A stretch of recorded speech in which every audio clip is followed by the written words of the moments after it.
14 গ্রেডে নবম পে স্কেলের তালিকা প্রকাশ করতে বাধ্য হলেন অর্থ উপদেষ্টা।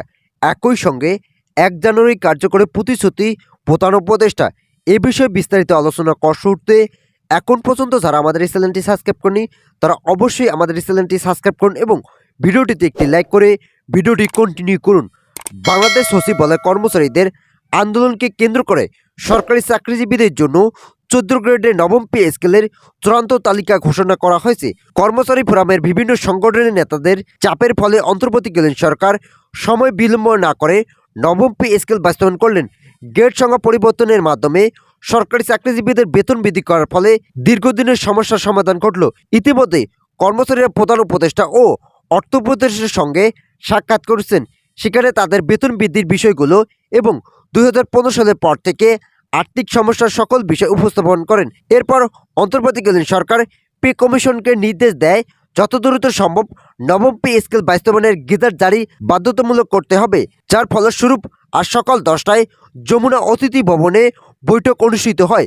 এরপর আবারও বিকেলে অর্থ উপদেষ্টার কার্যালয়ে বৈঠকের ডাক দেওয়া হয়েছে, যেখানে সরকারি চাকরিজীবীদের বেতন বৃদ্ধির পাশাপাশি সকল ধরনের সুবিধাকে গুরুত্ব সহকারে দেখা হচ্ছে বলে মন্তব্য করেন সংশ্লিষ্ট মহল। সরকারি চাকরিজীবীরা তাদের যে দাবিগুলো উপস্থাপন করেছেন সকল দাবি ধাপে ধাপে বাস্তবায়ন করার প্রতিশ্রুতি দেয় পে কমিশন। পে কমিশনের চেয়ারম্যান জাকির আহমেদ খান স্পষ্ট ভাষায় বলেন যে কর্মচারীদের বেতন বৃদ্ধি করার পাশাপাশি যদি গ্রেড সংখ্যা অপরিবর্তিত থাকে তাহলে আর্থিকভাবে ক্ষতিগ্রস্ত হয়ে পড়বেন কর্মচারীরা। শুধুমাত্র প্রথম শ্রেণীর চাকরিজীবীরাই উপকৃত হবেন এবং যারা নিম্ন গ্রেডের কর্মচারী আছেন তাদের অর্থনৈতিক শক্তি ভেঙে পড়বে, যার ফলে অন্তর্বর্তীকালীন সরকার নির্দেশে গ্রেড সংখ্যা পরিবর্তন করে 14টি রাখার নতুন সিদ্ধান্ত গ্রহণ করা হয়েছে। ভিডিওটির এই মতো পর্যন্ত এসেও এখন পর্যন্ত যারা আমাদের এই চ্যানেলটি সাবস্ক্রাইব করেনি তারা অবশ্যই আমাদের এই চ্যানেলটি সাবস্ক্রাইব করে পাশে থাকা বেল আইকনটি অল করে দিন। কবে থেকে নবম পে স্কেল কার্যকর হবে এই বিষয়ে জানতে চাইলে পে কমিশনের চেয়ারম্যান জাকির আহমেদ খান বলেন, সরকারি চাকরিজীবীদের জন্য বেতন বৃদ্ধি করা আমাদের মূল লক্ষ্য এবং দায়িত্ব। যেহেতু প্রধান উপদেষ্টা আমাদেরকে নতুন জাতীয় পে স্কেল বাস্তবায়নের দায়িত্ব দিয়েছে, তাই আমরা তার আদেশের উপর নির্ভর করেই বেতন বৃদ্ধি করার জন্য অর্থ উপদেষ্টাকে সঙ্গে নিয়ে বৈঠক করেছি। সেখানে সরকারি চাকরিজীবীদের বেতন বৃদ্ধির বিভিন্ন বিষয় তুলে ধরা হয়েছে। আমরা আশাবাদী যারা কর্মচারী মহলের সদস্য আছেন তারা নবম পে স্কেলকে সাদরে গ্রহণ করবেন, কেননা 2025 সালের নবম পে স্কেল খুবই গুরুত্বপূর্ণ এবং সরকারি কর্মচারীদের আর্থিক শক্তিকে বৃদ্ধি করবে। বেতন বৃদ্ধির চূড়ান্ত তারিখ সম্পর্কে অর্থ উপদেষ্টা বলেছেন যে এগুলো বাস্তবায়ন করতে হলে একটু সময় সাপেক্ষ। যেহেতু অর্থের যোগান এখনও বাকি রয়েছে তাই সংশোধনীয় বাজেট পর্যন্ত অপেক্ষায় আছেন অর্থ মন্ত্রণালয়। সরকারি চাকরিজীবীদের জন্য সংশোধনীয় বাজেট বেতন বৃদ্ধির নতুন সিদ্ধান্ত গ্রহণ করা হবে।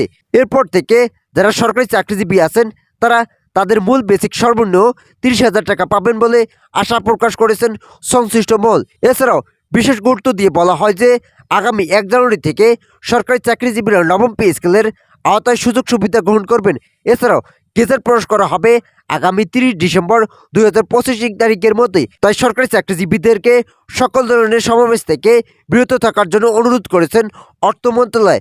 অর্থ মন্ত্রণালয় চাচ্ছে এই সরকারের আমলে গেজেট প্রকাশ করে সরকারি চাকরিজীবীদের বেতন বৃদ্ধি করতে।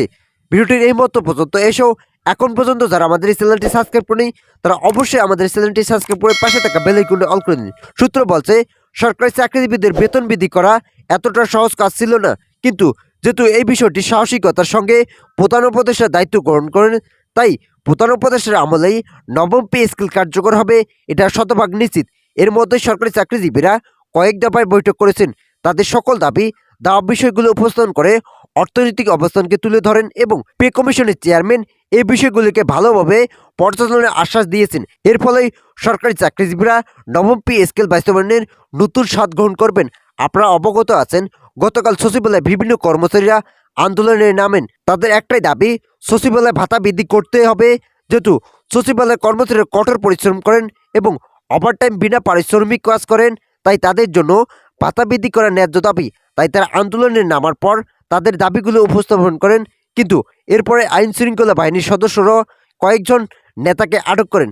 এতে করে সরকারি চাকরিজীবীদের মাঝে ক্ষোভ সৃষ্টি হয়, যার ফলে তারা তীব্রতার আন্দোলনের দিকে ধাবিত হতে থাকেন। তাই অন্তর্বর্তীকালীন সরকার চাচ্ছেন কোনো ধরনের বিলম্ব ছাড়াই নবম পে স্কেল বাস্তবায়ন করে সরকারি চাকরিজীবীদের বেতন বৃদ্ধি করা হবে। যার ফলস্বরূপ সরকারি চাকরিজীবীদেরকে আশ্বস্ত করা হয় নবম পে স্কেল বাস্তবায়নের পর্যন্ত অপেক্ষা করার জন্য। আগামী 30 ডিসেম্বর ডেডলাইন প্রকাশ করেছেন কর্তৃপক্ষ। আশা করা যাচ্ছে 30 ডিসেম্বরের মধ্যে গেজেট জারির মাধ্যমে পে স্কেলের সুফল বয়ে আনবে। তো আজকের এই ভিডিওটি এ পর্যন্ত। আশা করি ভিডিওটি থেকে অনেক উপকার পেয়েছেন।